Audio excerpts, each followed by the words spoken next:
we thought it appropriate to wait for the president. I'm sure he says he has been here for some time, but all of you have seen him entering.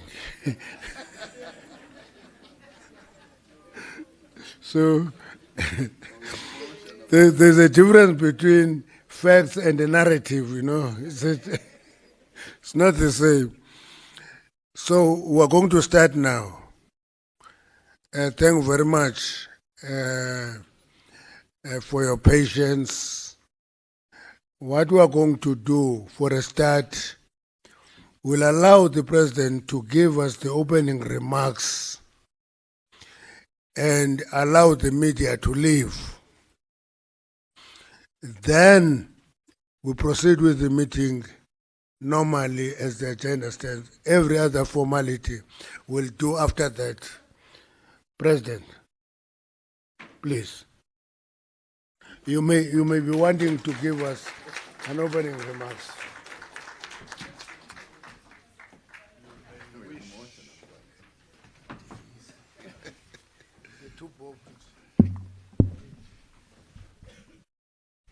National Chairperson, national officials and members of the National Executive Committee of the African National Congress, we agreed that we would have this meeting to discuss local government. So therefore, we welcome you all to this special meeting of the NEC, because we are here today to deepen our resolve and to streamline our strategies and strengthen our programs to address the deep-seated challenges across the local government sphere. It is important for us, as we discuss the challenges of local government, to remember what the drafters of our Constitution, who through the broad and rigorous consultation process that was embarked upon, envisaged what the role of local government should be in the state architecture we constructed. Our Constitution established local government as a distinct sphere of government alongside national and provincial government, with the responsibility to promote democratic governance by bringing government closer to the people and give communities a say in decisions that affect their lives. The objects of local government in terms of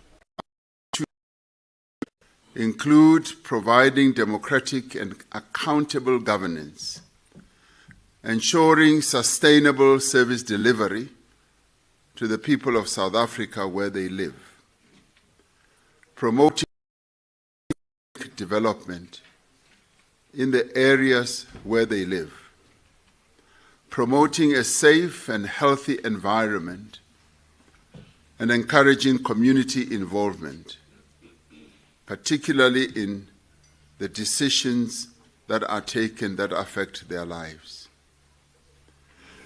Local government is effectively the front line of service delivery. It is responsible for and meant to deliver our key objective of a better life for our people by ensuring that they have the basic necessities that can improve their lives through the provision of water, sanitation, electricity distribution, waste management, roads, housing approvals, and construction, and community facilities. Municipalities are also meant to play a central role in infrastructure development, such as roads, street lighting, and public transport systems. The citizens of our country expect quality service delivery that should have an impact on their daily lives.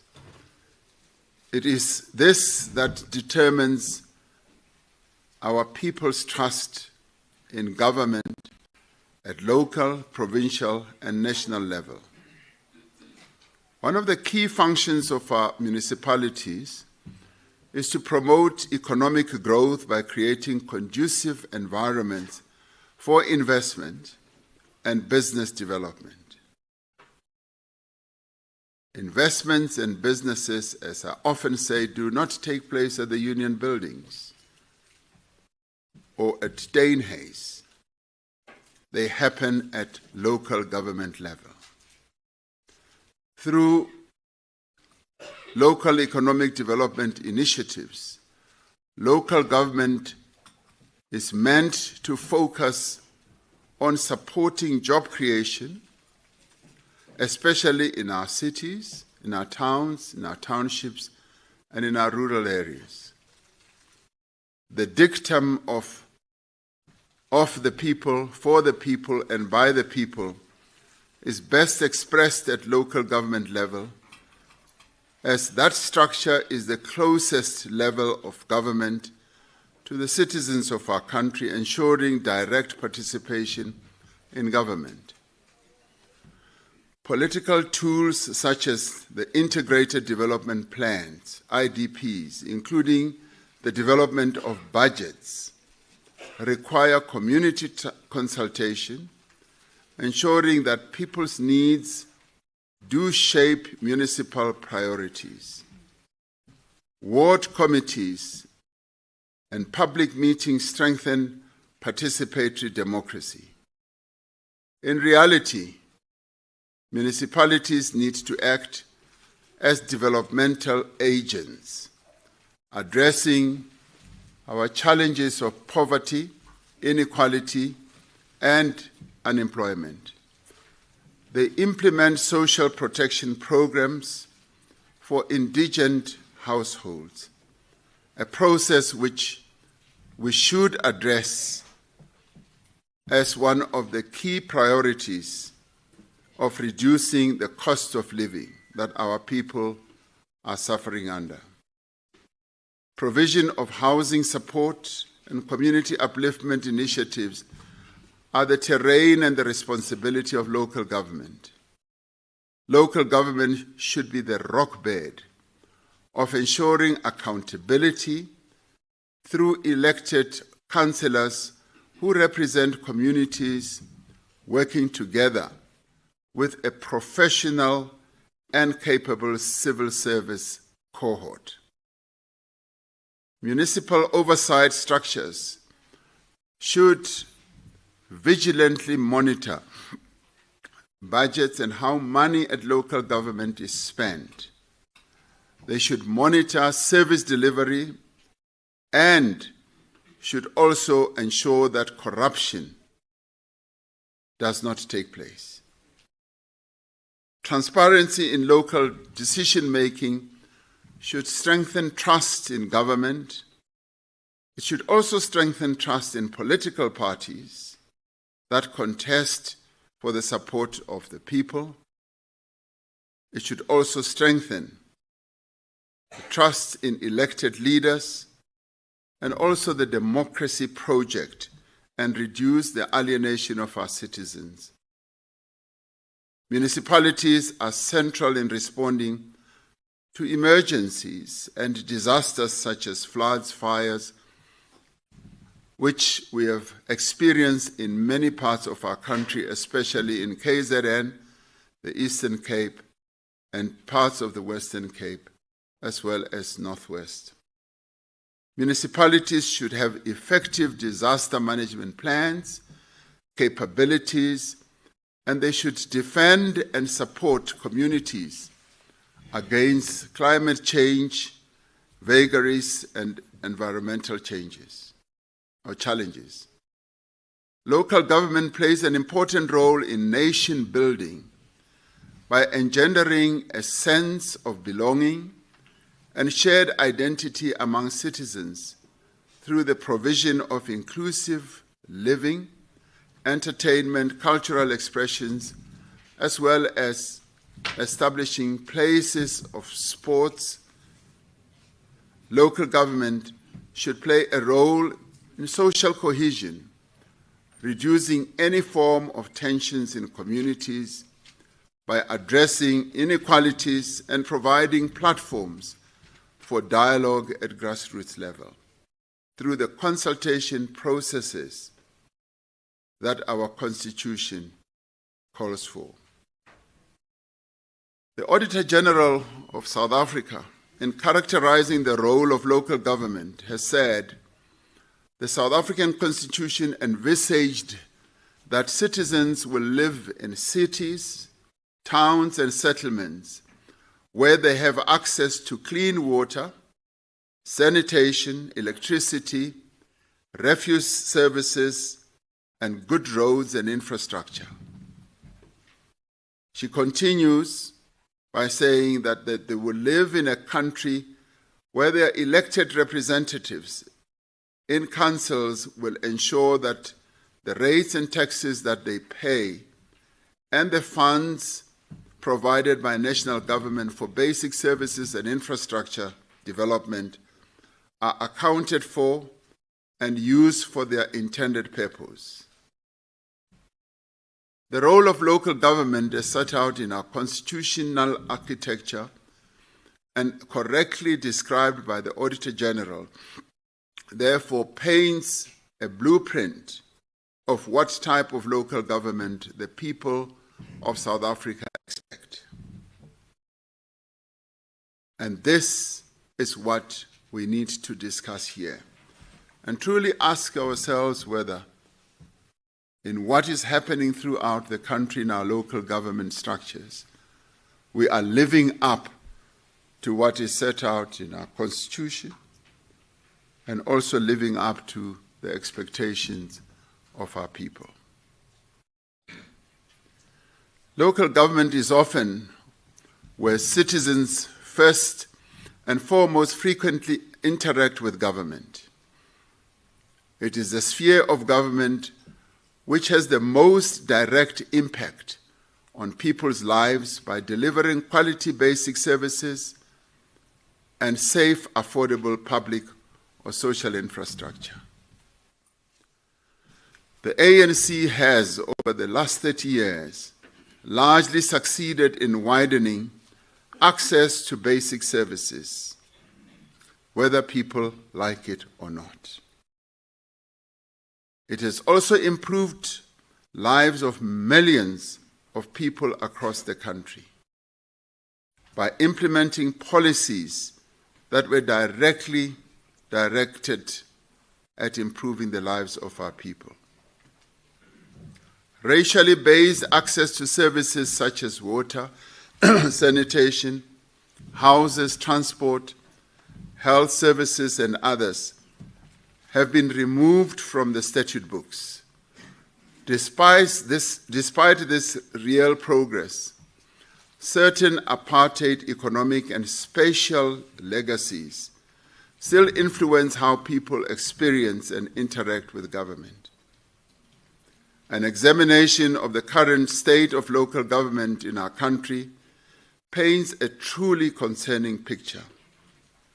Successive studies, both internal and external, place the blame for dysfunctional and ineffective local government largely on the shoulders of political parties, be it parties that have outright majority to run councils or be they in coalition governance arrangements. Too many of our municipalities fail to deliver even the most basic services, either due to incapacity or mismanagement. This failure can be so severe in some places that we find that water and sewage runs through the streets of our townships and towns and into our people's homes, causing and placing our people at risk of diseases. Compounding these failures are the frequent delays in repairing municipal infrastructure and various complications with providing emergency measures during such breakdowns. It is quite clear that, given the state of our municipalities, our immediate task must be to focus our attention on stabilizing municipalities and ensuring that there is rapid delivery of services to our people. This is what this National Executive Committee has been called to deliberate on. We need to be forthright in dealing with this challenge. We also need to move beyond diagnosis and come up with radical solutions that will address the challenges of local government. Various reports by the Auditor General, COCTA at a national level, and the ANC internal research, and ordinary South Africans highlight the issues of political divisions and instability, as well as governance and administrative failures, as being amongst the main drivers of our local government challenges. Officials who are meant to assist citizens are often not capable of addressing people's concerns, or at times work against the people. Sometimes even elected representatives get involved in acts of malfeasance or corruption, and at times in criminal activities working against the people. There are instances of a number of people in our local government structures who are involved in acts of criminality or stealing the resources of our people. And this, in many ways, is betraying the sacred duty that is entrusted to all of us. One of the key problems identified as debilitating the functioning of our municipalities is the continued practice of unauthorized, irregular, and wasteful expenditure, as well as corruption. The lack of accountability and consequence management structures and processes is widespread. This problem is exacerbated by the lack of institutional capability for credible performance. This is borne out by the Auditor General, who cautions that municipal finances are severely troubled, and even though funds are constrained, mayors, councils, and municipalities are displaying, she says, little fiscal discipline. Money paid by residents and funded from the national purse is often wasted through poor financial and procurement decisions and project failures. Creditors are not paid within legalized timelines, and the debt owed to entities such as Eskom and water boards remains high and continues to increase. If these debts are not paid, communities are left without access to basic services such as electricity and water. This also makes it difficult for businesses to operate optimally, further adding to the struggling economy of our country. The Auditor General says that one root cause of project failures and financial loss is poor management of our finances and a reluctance to hold suppliers accountable for late and poor quality delivery. And she then goes on to identify or delineate the number of municipalities and says 87% had findings of non-compliance with procurement and contract management legislation in 2023-2024. Services, she continues, and infrastructure in basic areas of water, sanitation, waste management, electricity, housing and roads are not consistently and sustainably delivered and maintained despite the budgeted funds being spent. And the worst part is that quite often we find that funds are returned to the national fiscus without being spent. And I've often said that this is a treason against our people, because they expect that when Parliament budgets or adopts a budget and the money is transferred, they expect that the money will be spent. The deteriorating living conditions, she continues, and harm caused by polluted water resources and landfill sites are widespread. The other overriding concern is that municipalities struggle to improve their revenue collection levels despite implementing financial recovery plans and turnaround strategies. Infrastructure delivery and maintenance are also still not receiving enough attention.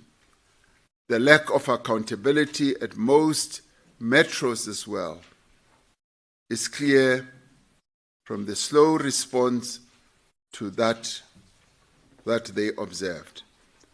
It is rare for metro leadership, she says, to account to provincial legislatures and parliament. Now, a culture of performance accountability and transparency and institutional integrity is not ingrained in many of our local government entities. Fully functional and high-performing local government entities will have a significant impact on the lives of most South Africans, as well as businesses that operate in the local spaces. Now, these are the challenges that the Auditor General has identified, which need to be addressed. We have often glossed over the reports that are issued and not paid close attention. This National Executive Committee is now called upon to look at all these challenges and find solutions.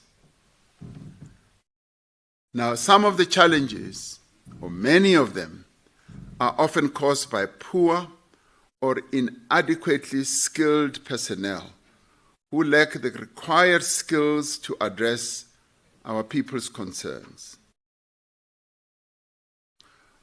Most concerning, a lack of requisite financial skills is often highlighted all too often. If one goes through the Auditor General's report, you'll find that many of our municipalities simply do not even have the skills to do management accounts, not even audited financials, just monthly management accounts. And what they often do is to outsource that whole function. And even if it is outsourced, it is found that the results of the outsourcing come out flawed, leading to the Auditor General issuing disclaimers and a whole number of other reports. It is therefore imperative that this NEC must come up with solutions on what should be done with immediate effect to stabilize local government and address the challenges of our municipalities.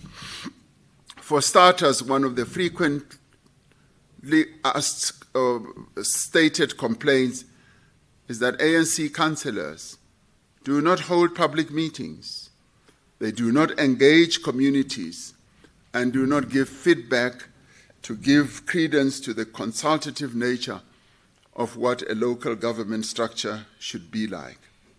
I should immediately add that in the end, it is not only the ANC.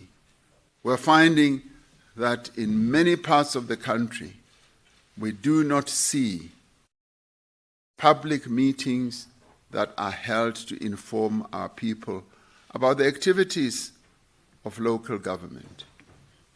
Holding regular public meetings, engaging the people and giving feedback is an important element of holding public representatives accountable.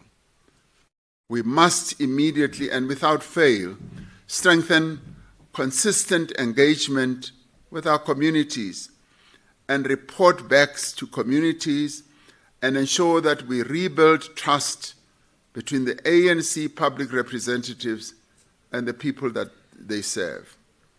It's been found that even where local government faces serious challenges of not having the financial resources, when a local government does consult the people and explain in detail and transparently what the challenges are, the people of our country do understand. Now, quite often, many of the protests that take place is because the people are not informed of the challenges or the problems that our local government representatives and officials are facing.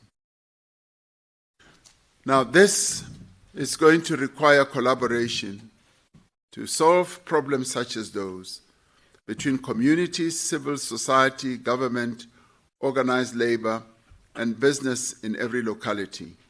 The district development model needs to be implemented vigorously to rebuild local government. And we have seen how effective the district development model, when it is properly implemented, can yield. We've seen how it has turned around eThekwini local government. Durban was just going on a down sort of trajectory and had lost its luster of being the tourism mecca of our country. And it was when the district development model was implemented, when we established the presidential working group, which brought together national government, provincial government, and local government, business, labor, and community-based organizations, that we were able to turn Durban or eThekwini around. That is precisely what we saw happening. And it is a solution that we need to apply in many other places. We've set up a presidential working group for Johannesburg, and we are now being requested to set a same type of solution to many other metros particularly. All too regularly, corruption, mismanagement, and an outrageous lack of consequent management and accountability allow dysfunctionality to continue with impunity, thus prolonging the suffering of our people living in affected communities. Now, this must end, and this NEC must take bold decisions on how we are going to address this. This failure at local government level feeds into a narrative about a failing and declining ANC, and thus provides further ammunition for our detractors. The ANC, therefore, needs to be bold in taking action to resolve the dysfunctionality at local government level by dealing with this elephant of corruption and malfeasance. The following steps should be embarked upon to address some of the key challenges we face in local government.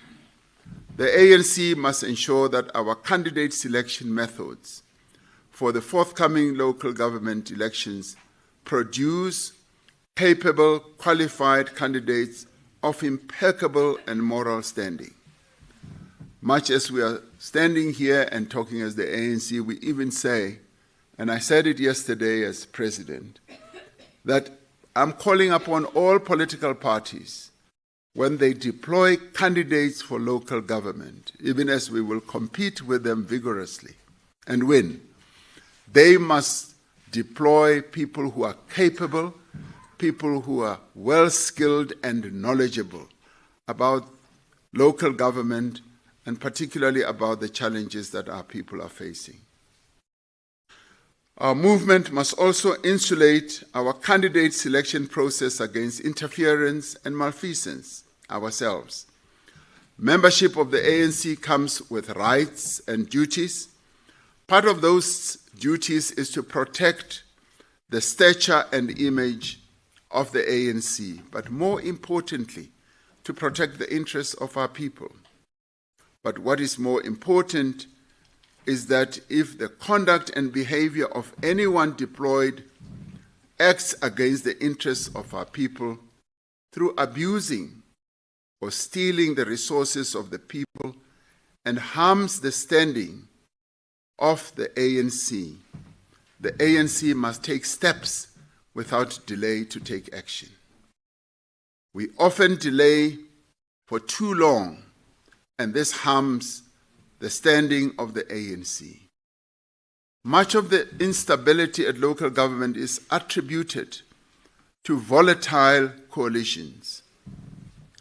The finalization of the coalitions bill, that is the Municipal Systems Amendment Bill, will aid in bringing stability to this area. ANC legislators and structures must continue to take the lead in ensuring that changes in coalition partners or municipal leadership do not destabilize service delivery that should be delivered to our people. Our movement must continue to strengthen oversight and accountability, most notably the work being done to hold ANC public representatives accountable against clearly set out objectives. As part of the efforts to strengthen local government, the ANC has developed a draft action plan which must be discussed and adopted by this NEC. This local government service delivery and infrastructure action plan will consolidate existing strategies, ensuring decisive progress in implementing our commitments in ANC-led municipalities, in provinces and portfolios. The action plan will set out specific roles for ANC councillors, mayoral committees and caucuses, as well as necessary interventions and monthly reporting requirements. Once adopted, the action plan will be shared, obviously, with our deployees, setting out clear and measurable tasks, both in government and in the ANC itself. Municipal infrastructure in our country is showing significant decay and collapse in critical areas such as in roads, water, and electricity. This is across rural and urban areas. Part of the action plan must prioritize the delivery and maintenance of social and public infrastructure to our communities. Our interventions must be more bolder and they must be more targeted to ensure more economically and spatially equitable access to quality basic services to our people. The people must be able to access government services easily, and when they do have to travel, the transport infrastructure, they must do so on an accessible basis, safe and affordable manner. An important task for ANC structures is to familiarize themselves with and ensure effective oversight and influence over ward delimitation and oversight processes. It is clear that many citizens are not familiar with the impact these processes have on issues such as equitable resource allocation, distribution, and representation. The ANC will measure the success of the action plan by the clear and visible improvements shown in every municipality and in whether we succeed in regaining people's trust. This is going to be a true litmus test for us as the African National Congress, particularly in the forthcoming local government elections. Drawing on lessons learned, and we are learning from interactions with the people of our country and from formal processes such as the submissions received through the white paper on local government review process, we must focus on stabilizing municipalities and delivering quality services by coming up with innovative ideas of how we can reform local government so that it can function to advance the interests of our people. This means that we must come up with innovative and, if you like, modern ideas of the processes that can improve local government, including how we fund major projects at local government level. Key to the success of any local government reform program will be, as I said, the full implementation of the district development model and all of government and all of society operating together. The DDM is meant to bring all three spheres of government and other stakeholders together with a view to integrate planning, budgeting, and to drive development and service delivery. It will be important for members of the executive and other public representatives who have been appointed as DDM champions to play their roles fully and drive cooperation and collaboration across the three spheres of government. And I must say that the deployment of ANC, NEC deployees, as well as the champions even at government level, where comrades and deployees are living up to their deployment, tends to pay a lot of dividends. And I'd like to thank those who are diligently and faithfully executing the tasks that they have been given, both at ANC level and government level.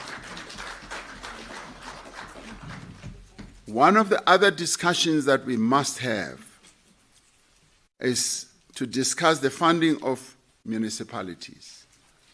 There are many municipalities that are struggling as a result of a lack of a meaningful tax base. We cannot postpone this matter any longer. The debt burdens that many of our municipalities have should also be addressed. Many owe billions of rands to Eskom and water boards.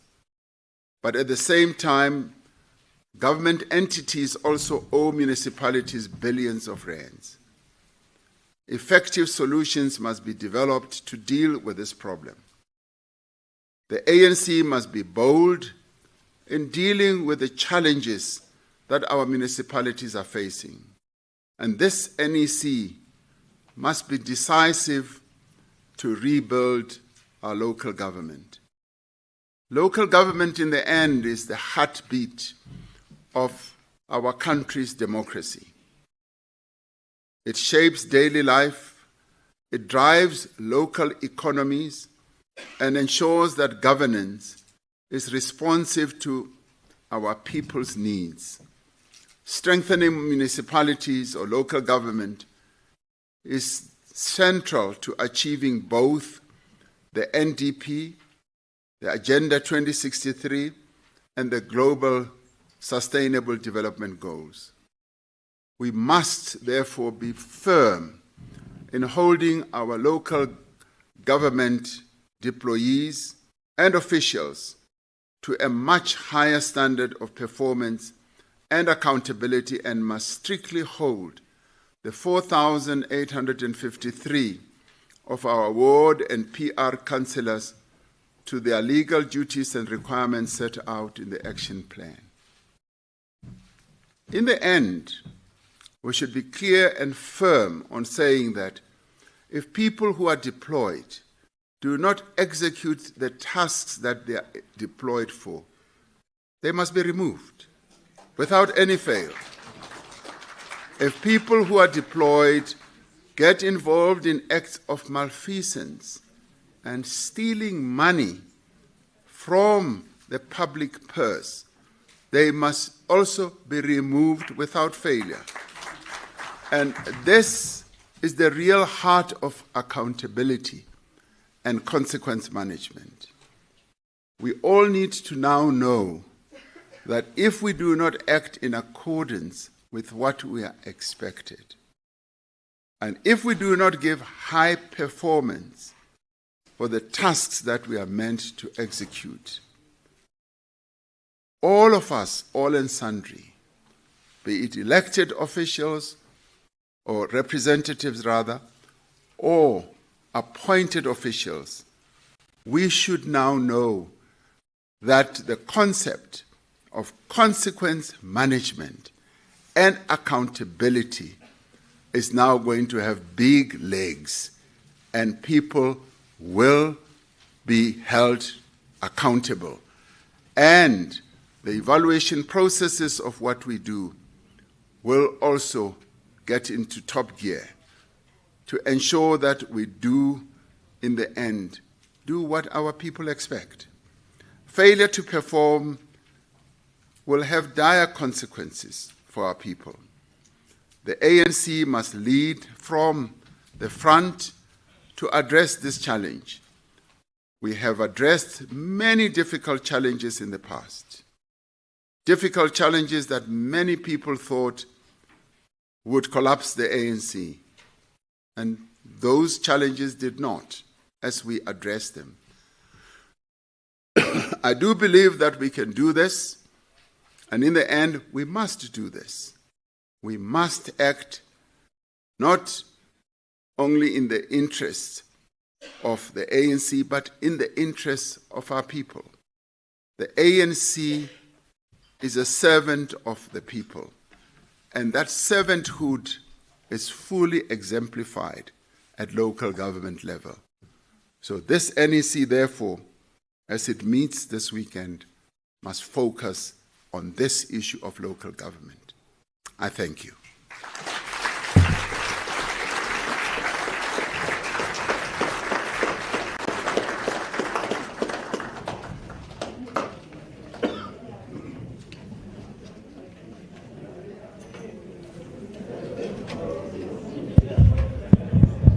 Okay.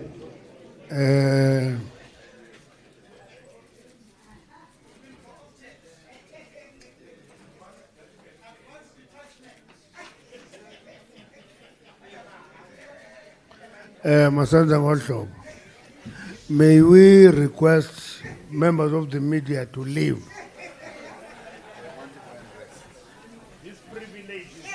Maseko, hambani banokuphumula man. Maseko, banokuphumula. Can you phumula Maseko, please? Hambani. Thank you very much for your presence. We are not expelled, guys. You are released.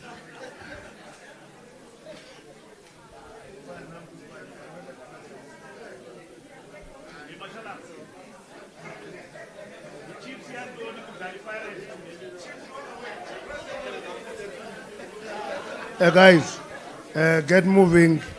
Siyanithanda, siyanibulela, kodwa phumani. Maseko. Onithanda kwethu akuzusinceda phumani.